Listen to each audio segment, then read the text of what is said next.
11 دوسروں کی عیب جوئی کرنے والا دراصل اپنے عیب ظاہر کر رہا ہوتا ہے. 12 مزاح جائز ہے، مذاق جائز نہیں، یعنی we are not allowed to make fun of anyone. 14 جتنا ایمان زیادہ ہوتا جائے گا اتنا اسلام پر عمل بڑھتا جائے گا. 15 حجرات جتنا ایمان ہوگا اتنی اطاعت ہوگی. اب ہم اپنی اطاعت کے آئینے میں اپنے ایمان کو چیک کر لیں. 17 ایمان اللہ کا احسان ہے جس پہ کر دے. اب غیبت کی بات ہوئی تو اس پہ ایک فریز لکھ لیں، غیبت نہیں نصیحت کریں.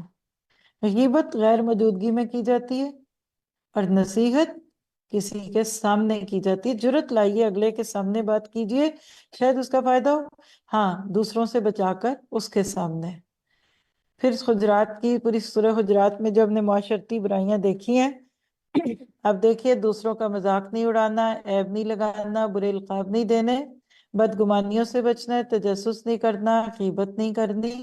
یہ سارا کچھ کر لیں تو ہمارا معاشرہ کیسا ہو جائے؟ واقعی پاکستان، مدینہ طیبہ، کلین سٹی، پیور سٹی. اور بدگمان انسان بہت سی نیکیاں کرنے سے رکتا ہے. سرا اصل میں پہلے بدگمانی سے شروع ہوتا ہے، چلتے چلتے پھر وہ غیبت اور بری چیزوں میں اور جاتا ہے. فیتھ ان ایکشن کسی کا مذاق نہیں اڑانا، ہو سکتا ہے وہ اللہ کی نگاہ میں آپ سے بھی بہتر ہو. کسی مسلمان کا برا نام تذلیل کرنے کے لیے نہیں رکھنا، یہ گناہ ہے. گمان، تجسس اور غیبت سے بچنا ہے.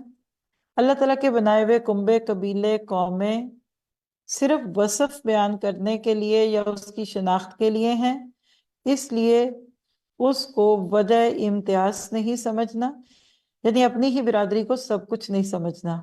کسی کا مسلمان ہونا اللہ پر احسان نہیں بلکہ اللہ کا احسان ہے کہ اس نے آپ کو سیدھا راستہ دکھایا. تو خوبصورت